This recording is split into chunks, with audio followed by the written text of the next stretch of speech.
Hello there, it's Carly with the Expat Focus podcast.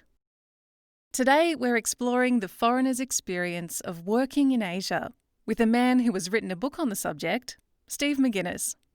Originally from England, Steve has lived and worked across the Asian continent for 15 years, and his book combines practical advice with first-hand stories and experiences of professionals covering topics including power, relationships, family and corruption. So whether you're already working in Asia, looking to make the move, or just curious about some of the key cultural differences between Asian work environments and the West, I hope you enjoy this interview. Steve, you've spent the past 15 years living and working across Asia. What led you there initially? Well, I'm an accidental nomad. I came out for 3 days originally. That 3 days turned into a 3-month contract, which turned into 2 years. And then before I knew it, 15 years had gone past, and I absolutely love the place. The opportunities here, the optimism, just the wide openness of it all. You get the feeling often in London, where I was before, or Australia or America, that things have been done. You kind of get the feeling that the best years are behind. But when you fly into Jakarta, you go into Vietnam or Cambodia, you talk to the people there and they're so optimistic about the future.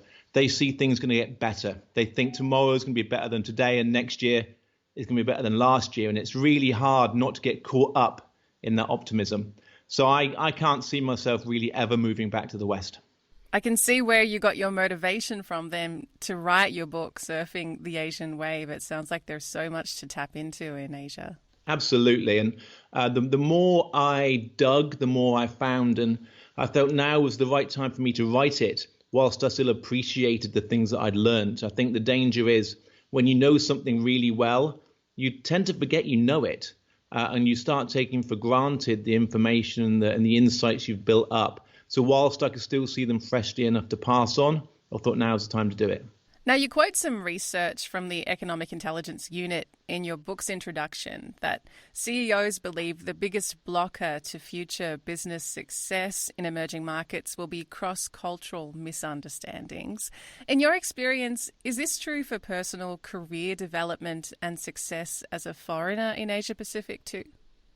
Yeah, I think so. Even more so, in fact, because I think you expect an organization to be slightly lumbering. You expect an organization to be caught up in its own way of doing things and take a long time to change. But I think we expect individuals to hit the ground running and be able to adapt quicker than perhaps they can. And I think for the individual, more so than the businesses, the real challenge isn't so much being able to understand the differences or being able to take on board those differences and adapt your behaviors. I think the big challenge for most individuals from the West coming to Asia is even the acknowledgement that there is a difference, and not just the acknowledgement that there's a different viewpoint or a different perspective on things like time or action or responsibility, not just that there's a different way of doing these things, but even that the way they do it is a way. So I think in the same way, they say a fish can't see water. We're not really aware that what we have is a viewpoint. We don't realize that what we have is a view on risk, is a view on time relations, a view on power. We just see the world the way it is. And it's easy to blindly, charge into new situations unaware that everybody else in the room might be seeing things completely differently. Even the perception of what we think as being immediacy, what we see as being a short term versus a long term, how long we think it takes to build up a relationship, how we think it's right to deal with our superiors, with our parents, with our siblings. These are just viewpoints that we've built up over time. And I think once you acknowledge that what you have is just a set of baggage, and a load of perceptions you're lugging around the world with you, then I think you're open to finding out new ways of doing things and having some empathy for the other points. And I'd say that's even more apparent in an individual than a business. But I guess really, a business is really just a bunch of individuals pushed together. So it's just on a larger scale. So when you moved to Asia, you really from the West, it sounds like you really need to unpack those bags and just be willing to repack them in a completely different way. Yeah, totally. And first of all, acknowledge that you've got bags with you. One of the guys in the interviews gave me a really good story that he'd heard about somebody going to India and being told that they had to go and buy an elephant statue from the wood carver that made these amazing elephant statues. And he went down and saw this guy in the corner of his tiny little studio off an alleyway. And he was there, chipping away at his wood block, making these wooden elephant statues. And the elephant statues that were lying around this little studio were absolutely amazing. The guy said they were more elephanty than real elephants, which I thought was a great way of describing it. And he said that he talked to the sculptor and said, this is incredible. How do you do these? And the sculptor said, it's easy. I just get a block of wood and I chip away everything that isn't an elephant. That's awesome. And that he took that to mean, you've just got to chip away all the stuff that isn't an elephant. So when you arrive in Asia or Russia or China or India, you just got to strip away the stuff that you've picked up on the way. Knock off all the stuff that isn't elephanty and let yourself just, again, meld a little bit more into what's around you and drop some of that armor. And that's what happened with me when I came here. The book was described to me by a friend saying if he'd picked it up at the airport, it would have saved him 2 years of mistakes. And that's really what I was trying to achieve is, can we talk about, the mistakes that other people have made and what they learned from it, so we wouldn't have to make those mistakes ourselves. And for me, it's not really a business book as much as we've got two halves of the world, the two dominant global cultures that in a lot of ways just don't understand each other at all. And worryingly, don't even realize they don't understand each other. So how can we align on future plans for the environment when what we see as being the future, what we see as being short-term and long-term, what we see as being our priorities, what we see as being our vision and values are completely misaligned? How can we get together as cultures and try and avoid an economic shutdown when we have a financial system in the West that's based around quarterly earnings and a financial system in China that's looking at 100 years of growth? We're just coming at these things from completely different viewpoints and different perspectives without even realizing it, and then being surprised when we can't come to mutually beneficial solutions.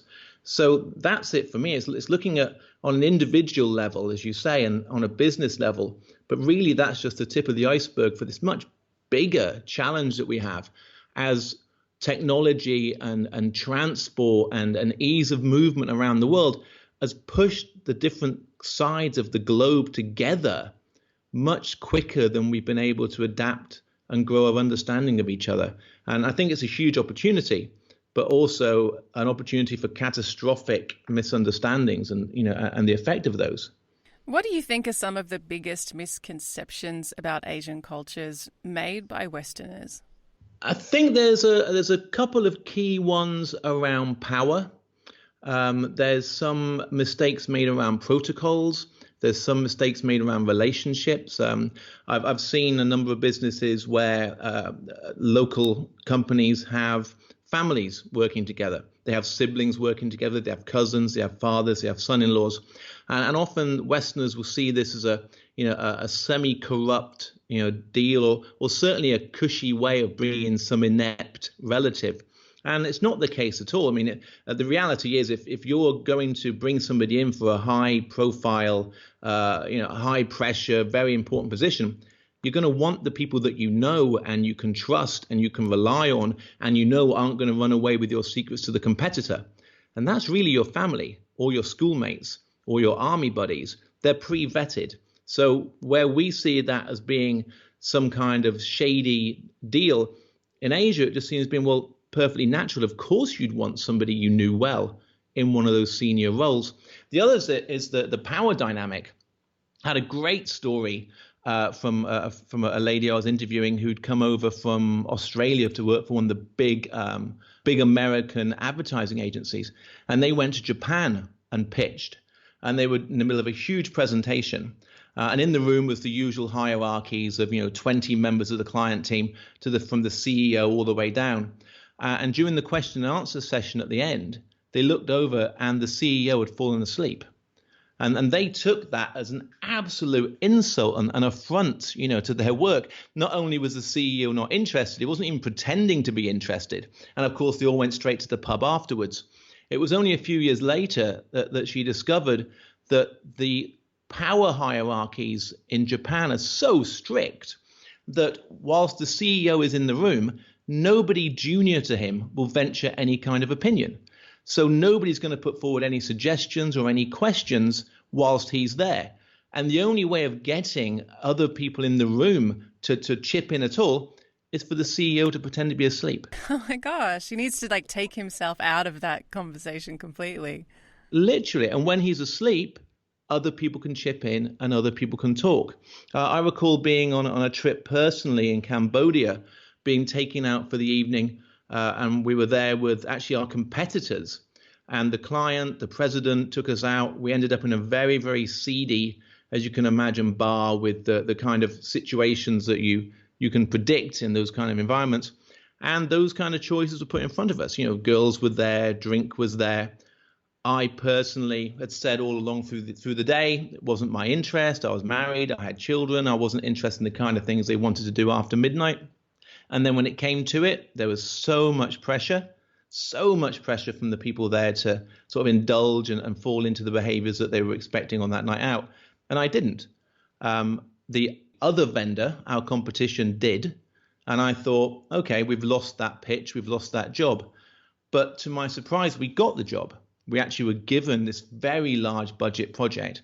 And it was only a few months later when I was working on the project with the president's younger brother, and I expressed my interest to him and why we'd got it. He thought it was hilarious, and he told me that the president wasn't interested in whether I did what they said or not. He wasn't interested in whether I caved in and went off into the corner with the stripper or drank vodka with them. What he was interested in was whether I stuck to my guns. So if at 6 o'clock in the evening I said I wasn't interested, and then at 1 a.m. I still didn't do it, that showed I had good character.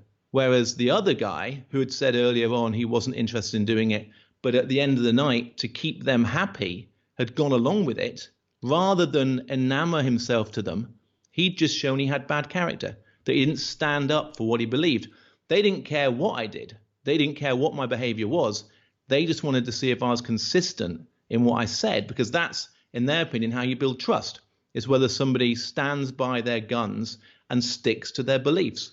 So while I was worried about what was I doing, what impression was I making, they were actually watching something completely different. And that's, I think, actually one of the key differences. This, we judge people in the West by their actions. We look in terms of what have they delivered, what numbers did they put up last week. Whereas in Asia, it's much more about character. It's a much longer term game. It's about who you are as a person. Can you be relied on in 10 years, not what did you deliver this quarter? And I think those are the kind of areas of misconception and misalignment that are sometimes make great anecdotes, but when you're looking at, the Chinese premier and the US president trying to align when they are completely misaligned in terms of what they're trying to do, it's not going to work. Also, in your chapter on power, you talk about how decisions are made behind closed doors by senior executives with little to no opportunity for those below them to really contribute, which would be quite a difference for someone coming from a Western workplace where they might be used to much flatter team structures, where it's easier to make your mark, collaborate, have a voice. How do you deal with that coming into a workplace like that and make sure you don't make a misstep, but also make sure that you can make an impression? That's a really good question. And I think, first of all, it's probably useful just to see the validity and the usefulness of that way of working. I think, and again, one of these things to hark back to what I said earlier, we're so conditioned to see the world the way that we see it. So when we see, these hierarchical power structures and these decisions being made unilaterally and then enforced through an organization, we look at it and think, well, what a waste. This is so old-fashioned. They're missing out on all the inputs. But the plus side of that is things get decided and they get done. So yes, they may miss out on some of the inputs, and there may be 5% or 10% of additional value adds that could have been built into that project by involving more people. But there's also a likelihood that that would just spin the wheels of the project.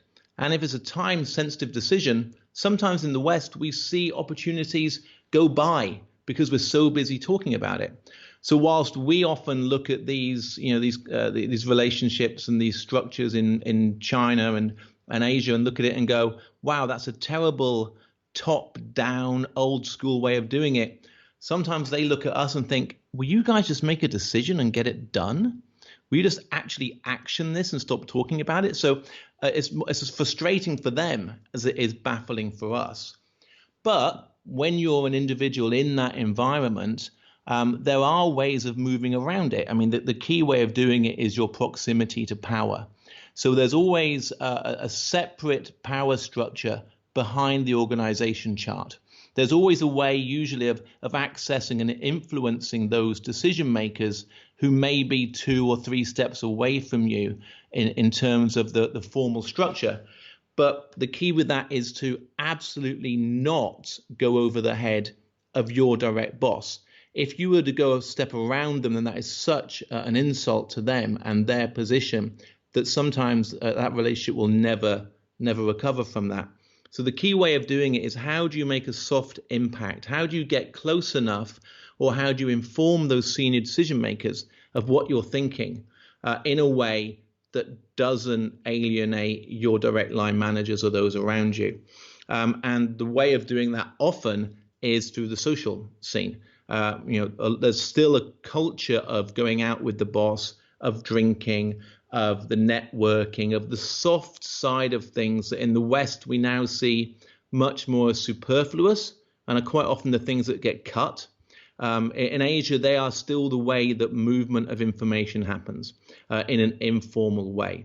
And it may be that you're not the person that actually gets to talk to the big boss. It may be you need to go through an intermediary who'll be passing that information on to you. And that's just a fact of life. You may never actually get close enough to the key decision maker to get your thoughts and inputs to them. The key bit though is getting it to them and everybody along that chain realizing where it came from. But as I say, the key part is not to step around or on top of that hierarchy. So it's just a case of being aware of who knows who talks to who's connected to who went to school with who's related to who, and then using that network of people potentially at arm's length to get your thoughts and views to the senior decision makers. But don't write off those soft skills, the dinners, the sports, the casual conversations, the small talk, which, as I say, in the West, we seem to have jettisoned to a degree, because that's how the power moves and that's how information moves here. And again, I think the key thing is to remember that whilst we look at these structures and think terrible, top-down, patriarchal, forcing of opinion, they look at us and think, you just get on and do this. I mean, I think the COVID, the coronavirus is a really interesting element of that. On the one hand, we've got a situation where it's been pretty clear that mid-level medical officials in China knew what was going on, but didn't feel they were able to pass bad news up through the ranks. They didn't feel able to tell their bosses something they didn't want to hear, and their bosses didn't want to pass it on to the bosses above them. So that movement of information didn't happen, and that's a bad thing. But conversely, that top-down structure means they can build multi-thousand people hospitals in 10 days. And they can lock down nearly 50 million people. They can shut down Wuhan, a city of 11 million people, overnight. In the West, we could never do that. We would never be able to get something that ambitious done that quickly. So yes, we might have no hesitation in our flatter structures for our doctors and medical experts to cascade upwards their concerns about something like this. But after that happens, we can't build hospitals in 10 days. It takes 10 years to build a hospital.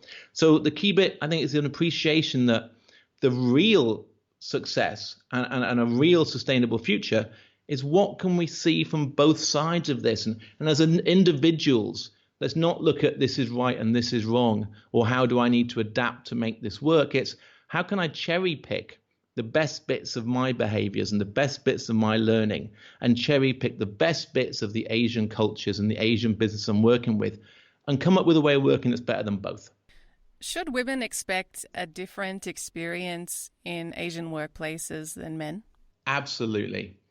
One of the ladies that I interviewed for the book, she said it wasn't until she came to Asia that she thought anything could be more complicated and challenging than the gender roles in the West. So I think the key element to bear in mind, and it was certainly a revelation to me, was that we can see the different gender expectations and the different gender roles in Asia versus in the West. And it is simple or simplistic to look at it and think women in Asia are treated like women would have been in the 40s and 50s in the West. And I guess that is true to a degree, but I think the difference is it's been the speed of change. So that the emancipation of women and the way that women have taken bigger roles in business and in culture that's happened in the West over the last 50 or 60 years, probably since the Second World War, that change, which we've now taken for granted, has happened in Asia in the last 5 or 10 years. So whilst women in the West have that struggle of being a mum and being a wife and being seen as nurturing and caring and feminine, while also having those demands of being hardworking and professional and strong, and that's really difficult to balance those two things. But we've had 50 years to get used to it. And I'm not saying it's not a struggle, but it's something we're becoming more aware of and we deal with, and we're putting things in place to structure it. If you go to Japan or Korea or Shanghai, women have those same challenges, probably more acutely so, but it's all happened in 10 years. So they're simultaneously expected to be mother, daughter, wife, and husbands don't do anything at home. They don't take any part in childcare. They really don't play any of those nurturing roles.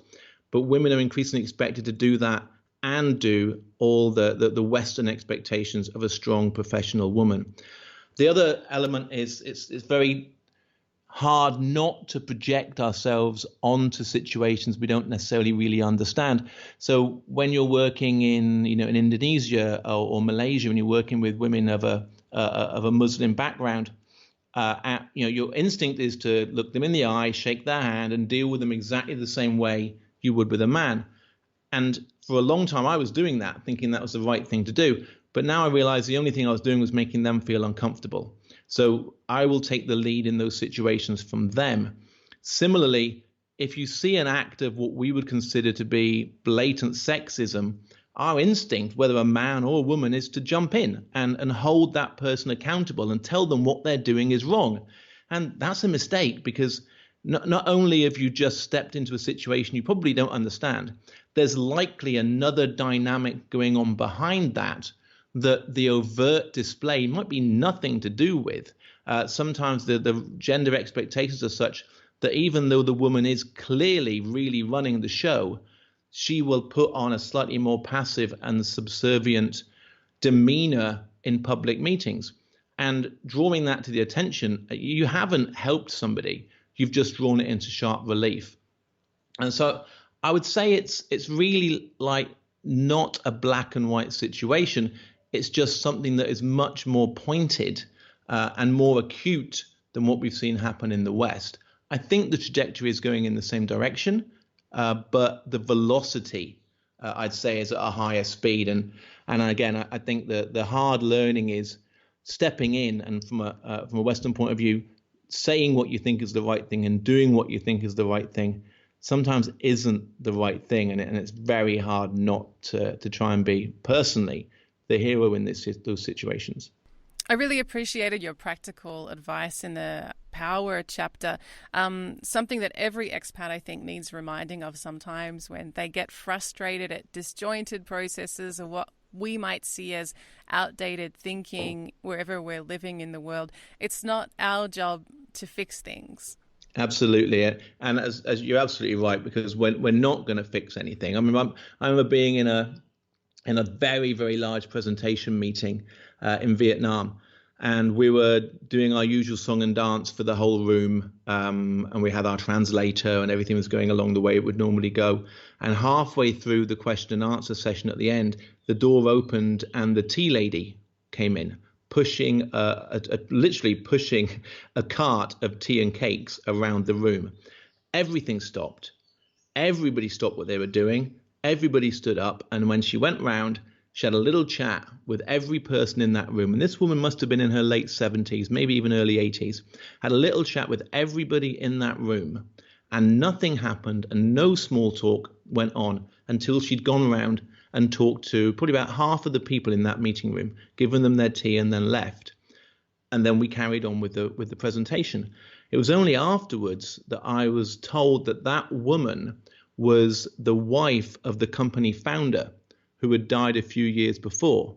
And what had happened was that was a generation of women in Asia who couldn't be in power. They couldn't hold any power or responsibility, but she was the driving force behind the whole business. And she built that business and ran that business through her husband and then through her sons. And her way, her version of soft power wasn't to come in and bark orders at everybody, because for her generation, that was wholly inappropriate. That walk around the room serving tea was her catch up with the board, telling them what she thought, what they should do, listening to what they said. And that was as powerful as a board meeting.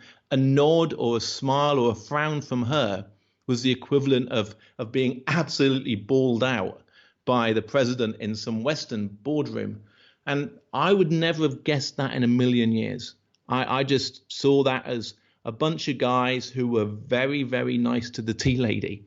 And I didn't guess for a second where the real power was in that room. One of the guys that I interviewed, a guy called Andrew, he said, I said, the thing with Asia is you never really know where the power is until you find yourself sitting next to it. And that was an absolute example of the obviousness of the org chart and the overt hierarchy of power, but then where the real power was sitting behind it. And that is often the case. There's another source of real influence that is sitting behind, and often it's a woman of a generation that couldn't take power herself. It's a fascinating area. It really is, and I find that so fascinating that this woman is essentially running the business from behind the men in her life. As you said, because of that, she's of that generation, but that's not the case for women in Asia now. But at the same time, as a foreigner, as a foreign woman coming to work in Asia, should you expect to be able to climb as high as your male counterpart, or is it just a fact that there are going to be roadblocks for you? I would say there are going to be roadblocks, but like any obstacle, they can be got over. I think as a Westerner, in fact, we have a lot more latitude. We get forgiven for saying things we shouldn't say. We get excused for doing things we shouldn't do, as long as we do it in a way that shows that our best intentions are at the heart of it. So I think women from the West can say things and do things and act in ways in Asia that Asian women can't. So I'd say actually a Western woman coming in from the outside in many ways is freed up to do things that a local woman couldn't. That said, the local woman will understand the nuances and the complexities and be able to navigate around them, whereas the Westerners will often just charge through them. But I don't see those blocks anymore as being, rigid walls. They're just things to be aware of and cognizant of. And I think being a Western woman in Asia actually opens up quite a lot of doors and allows access in ways that an Asian woman would need to be invited into those conversations. We can sort of push ourselves into.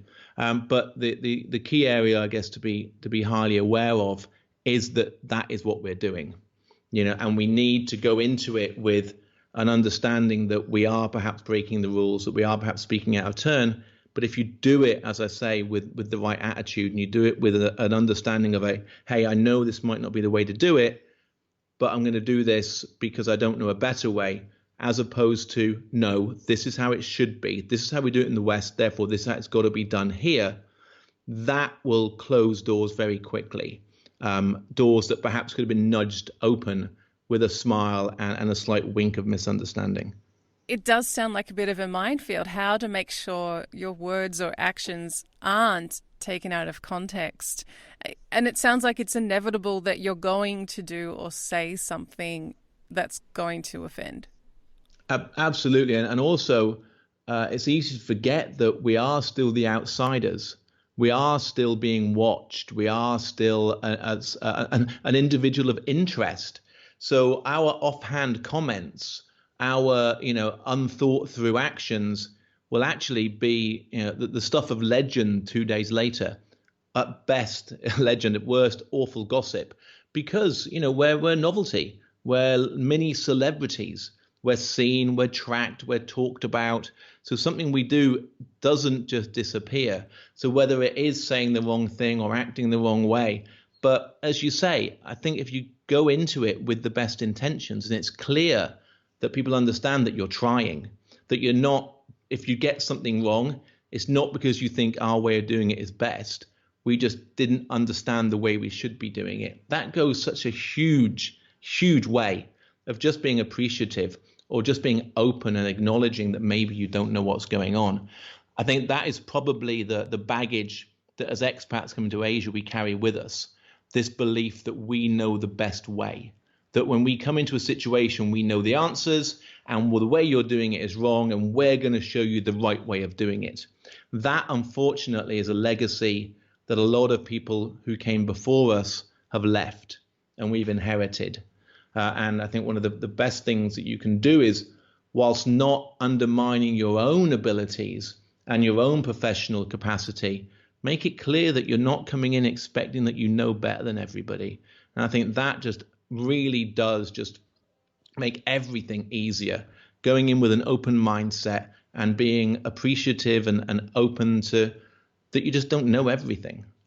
Steve, you have a story in your book about needing to bribe officials in a passport queue in Indonesia. Now, as someone whose Asian experience, interestingly for an Aussie, I guess, consists of just 4 nights in Thailand, and I grew up following the story of Chappelle Corby, who was jailed in Bali over drugs found in her boogie board bag at the airport, I find the whole subject of corruption pretty confronting. And even though I know it exists in the West too, just in a different way, how do you best navigate these situations so that you don't end up in a jail cell for missing that cue to, grease somebody's hand? I think that's absolutely the right question. I think we tend falsely to have like an incredible dichotomy on this. Corruption and bribery is bad, underlined in capitals in bright red letters. And that's how we view it from the West. But actually, it's not that simple. I mean, is tipping a waiter bribery? Is slipping the maitre d' at a restaurant, $20 to get you a good table? Is that bribery? Is recommending the services of somebody to somebody else? Is that bribery? I mean, really, it's just another additional element alongside the legitimate payment to help get things done. You buy a drink at a bar and you give a tip, essentially to either thank the guy for doing his job or to assume that you'll get better service, faster service, good service next time. That's a bribe. The barman's being paid. You're giving an unofficial payment on top of that. So I would say 90%, probably more than that, 99% of the bribery and the corruption in Asia is simply that. It's an unofficial payment that's going alongside the official payment that helps guarantee you'll get what it is you wanted. Tipping to make your life easier. Basically, and in the same way, if you go to the US, the UK and Australia are a little bit different, but if you go to the US, people know that waiters can't live on their tips. They live on can't live on their wages. They live on their tips. And a lot of positions in Asia, particularly low-level government positions, nobody expects you to. What you live on is the unofficial extra gratuities you get on top of that. And it's seen as no more of a bad thing than the waiter in the US knowing that he needs to make tips to live on. It's not underhand. It's certainly not a gateway into anything other than getting the thing that you wanted. And that is probably 95%, 99% of the time, it's simply that. Why does it happen? Because it works. If it stopped working, it would stop happening. If one person stood up and said, I'm not doing this anymore, well, other people will keep doing it.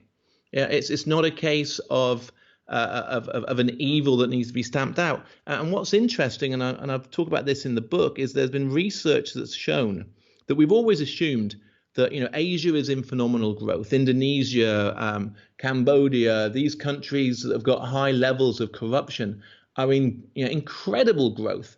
And we seem to think, wow, isn't it such a shame? Imagine what they could do if it wasn't for all the corruption. And there was a really good piece written by an academic who made the argument that actually they've grown this fast, not in spite of the corruption, but because of the corruption.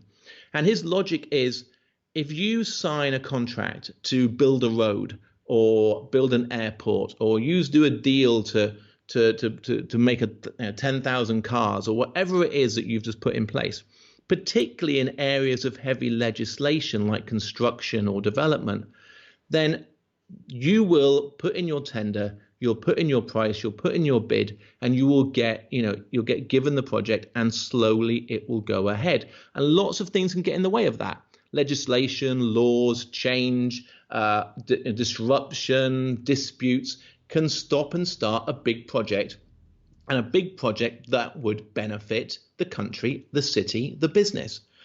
That's what happens in the West. If you're in Asia and you've been given that project by the official, and not only have you been officially awarded that project, you've also made an unofficial payment to him through whatever means, then not only are they obliged to move forward that project because it's what the contract says, he also now needs to deliver his side of the deal because you've paid him. You've paid to deliver that project. You've paid for that tender. You've paid for that piece of work. So now he has to do everything he can to make it happen. So a project or a development that's had corrupt, we may say, payments involved in it is actually more likely to happen. It's more likely to go ahead and get completed than one that hasn't. And that feels really counterintuitive. But when you think about how many projects in the West never get going, or take 10 years or 20 years, or get sidelined, it actually kind of makes sense that those extra payments aren't going to stop the project. Actually, they'll make it happen. And in the same way that if on a smaller level, if you've just given some guy $20 to help get your paperwork done, or your visa delivered, or your passport back, or your driving license stamped, he's not just going to give that foot to you and get it done because it's his job. He's going to get that done because you've just paid him directly to do it. And if he starts not doing the thing that he is given an extra payment to do, then very quickly people will stop giving him the extra payment. So he's much more incentivized to deliver what you'd agreed to do than just relying on the fact, that this is his job to do it. And the reality is, if you're a business or an individual, costs in real terms are lower in Asia. Things are cheaper. The day-to-day living costs are lower. You just need to factor in some additional spend for those low-level annoyances in terms of small, let's call them tips rather than bribes, to get things done. But you've got to put a line in the sand. Yes, this is what I was going to ask. Is that, yeah. What is the point at which your tip is okay and your tip is not okay? Well, but also it's not necessarily consistent across Asia. If you're stopped in your car, for speeding, in inverted commas, in Malaysia or Indonesia, which are the two countries nearest where I'm sitting right now in Singapore, if you're stopped by the police, you roll down your window and you hand over a couple of small notes and off you go. I live in Singapore most of the time. If I did that in Singapore, I'd be out of the car and in a jail cell within 30 seconds. So it's not This all of is what Asia. terrifies me. Yeah, so it's not all of Asia. So you need to pick your battles. But I think what we're getting to is that, but there is a line. There is a line, and I would say, admin, paperwork, visas, passports, speeding tickets, those low level things, you just take them as a level of annoyance. When it comes down to people's lives, to big decisions, to large property deals, to anything that's got repercussions beyond you and that person that you're dealing with, I think you've just got to get out of that. And you certainly don't want to open up a can of worms that you can't get out of. Anything you wouldn't feel completely comfortable doing, don't do. It's better to walk away from something and maybe join the back of that 200-person queue than it is to do something you're uncomfortable with. But where is that line? I mean, I don't know the answer. I just know what I've had to do to navigate, and I've generally felt comfortable that I've been on the side of safety. And as I say, often we'll project an air of mystery and danger onto those situations that for people actually there is just the day-to-day way things get done. Before we finish up, I wanted to ask you how working in Asia has changed your perception of time. I'm a bit of a punctuality stickler. I get impatient pretty easily, if a doctor's appointment, if I turn up and it's 15 minutes late going in. But it sounds like it's a real learning curve. Yeah, I think for me, the secret has always been to keep to my own levels of punctuality. So if we need to be somewhere at 10 o'clock in the morning, I'll still be there at 10 to 10. Because the day that you're not, you can guarantee that's the day the other people are. And in Asia, as we talked about with the power dynamics, one thing that's usually very clear is the last person who's allowed to arrive is the biggest boss. So the last person to get there, it will always be the senior guy. And if he's not the last person there, the last person turning up is showing the utmost disrespect for that senior. The senior can expect everybody to wait for him or her, but they won't wait for anybody else. So whilst other people may turn up late, unless you are the big boss, you'd better be there early, and it's best just to keep your own levels of Western punctuality. The other lesson is don't take it personally. As I said to you, as I put in the book, I was kept waiting for 8 hours once for a client meeting. But I looked around and I realized that everybody else was waiting as well. No Did matter you what sleep level in they the were. office? No, That's insane. Yeah, but after a while you start realizing that's the case. So then when these were projects in India, I'd take my lunchbox with me, I'd take a book, I'd take my iPod, I'd settle in for the day, the same way that you might settle into a cafe to get some work done. I just happened to be somewhere else, but it wasn't. They weren't treating me that way. Everybody was treating everybody that way. It wasn't personal. It wasn't an act of disrespect to me. It wasn't. So you can't be offended when actually it's just their way of being. So if somebody is late to meet you, it's probably because their diary was bumped by somebody else, whose diary was bumped by somebody else again further up the line. And it's just a knock-on effect. It's a game of dominoes. Nobody is offending or being deliberately rude. It's just the way the world works. And it's, again, once you understand that it's not you that's being made late or you that's being kept waiting deliberately, you just let it go, but just be prepared for it and settle in for a long wait. Sounds like you get some great reading done. Yeah, very thick books. Now, obviously, I think reading your book is a great starting point, but what would be your key piece of advice to someone moving to Asia for the first time, whether they're taking on a new work contract or following their partner, for example? Be open, be humble, and just appreciate the fact, as I said at the beginning, that your viewpoints are just views. Your way of seeing the world is just one way of seeing the world. And other people's views and opinions and perceptions are just as valid as yours, and there's no right or wrong. And also, particularly when you move out of the major urban hubs, you're a celebrity, you're a novelty, you're being watched, you're being talked about, and you are not anonymous and you're not invisible. So act like you're in a one-person reality show all the time, because that's basically what's happening. Mildly scary, but okay.